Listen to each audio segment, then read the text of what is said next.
Assalamualaikum warahmatullahi wabarakatuh. Selamat siang semuanya. Di pertemuan kali ini saya akan memaparkan tentang ilmu kalam. Ada beberapa pengertian tentang ilmu kalam. Di antaranya, menurut Al-Farabi, ilmu kalam adalah suatu ilmu yang membahas tentang ketuhanan atau ketauhidan. Selain membahas tentang ketuhanan, ilmu kalam juga membahas tentang sifat-sifat Allah Subhanahu wa taala serta eksistensi dari zat Allah Subhanahu wa taala, baik permasalahan yang ada di dunia maupun yang ada di akhirat dengan berlandaskan agama Islam. Kemudian sejarah ilmu kalam. Berdasarkan sejarah, ilmu kalam mulai muncul setelah wafatnya Rasulullah Shallallahu alaihi wasallam. Hal tersebut terjadi karena adanya perbedaan paham oleh para ulama yang kemudian membentuk kelompok-kelompok tersendiri. Ilmu kalam populer pada masa Khalifah Al-Ma'mun dari Daulah Abbasiyah. Khalifah Al-Ma'mun melakukan pengembangan ilmu pengetahuan dengan memerintahkan untuk melakukan penerjemahan terhadap buku-buku filsafat Yunani. Ilmuwan pada saat itu menggunakan metode ilmu kalam dalam mempelajari kitab filsafat Yunani hingga akhirnya menjadi cabang ilmu pengetahuan yang disebut ilmu kalam. Pembahasan ilmu kalam. Pembahasan ilmu kalam meliputi beberapa hal sebagai berikut. Yang pertama adalah masalah ketuhanan, mencakup wujud Allah Subhanahu wa taala, sifat-sifat Allah Subhanahu wa taala dan perbuatan Allah Subhanahu wa taala. Yang kedua adalah Al-Qur'an, membicarakan tentang apakah Al-Qur'an merupakan makhluk atau bukan. Yang ketiga merupakan akhirat, membahas hal-hal berikut. Apakah kebangkitan manusia disertai dengan jasad atau hanya dengan ruhnya? Tujuan, keutamaan, dan manfaat mempelajari ilmu kalam. Yang pertama adalah tujuan mempelajari ilmu kalam.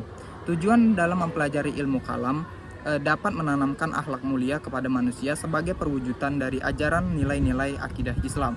Kemudian dapat meningkatkan kemampuan dalam memahami dan berpikir tentang ilmu kalam sehingga menjadi muslim yang bijaksana dan penuh tanggung jawab dalam menjalani kehidupan masyarakat. Kemudian keutamaan mempelajari ilmu kalam. Keutamaan dalam mempelajari ilmu kalam dapat menguatkan keimanan kepada Allah Subhanahu wa taala, kemudian memberikan jawaban atas penyimpangan ajaran Islam dan juga menerapkan amalan dari ajaran Islam secara konsisten. Kemudian manfaat mempelajari ilmu kalam yaitu memperkuat keimanan dan ketakwaan kepada Allah Subhanahu wa taala, kemudian memberikan jawaban yang tepat atas penyimpangan ajaran Islam. Kemudian dasar-dasar ilmu kalam. Dasar-dasar ilmu kalam meliputi berbagai hal. Yang pertama adalah Al-Quran. Sebagai sumber ilmu kalam yang utama, Al-Quran banyak membicarakan hal-hal yang berkaitan dengan ilmu kalam atau hal-hal yang berkaitan dengan ketuhanan. Kemudian selanjutnya adalah hadis.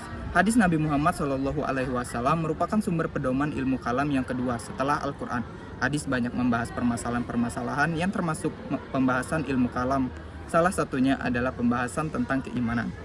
Nah, tidak hanya itu, urgensi mempelajari ilmu kalam juga ada di dalam kehidupan umat Islam di masa modern ini, di mana urgensi pertama adalah urgensi politis.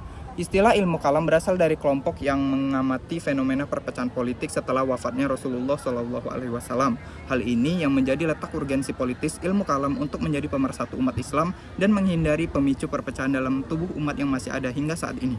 Kemudian, urgensi akademis. Keberadaan ilmu kalam atau teologi menjadi dasar lahirnya ilmu-ilmu baru.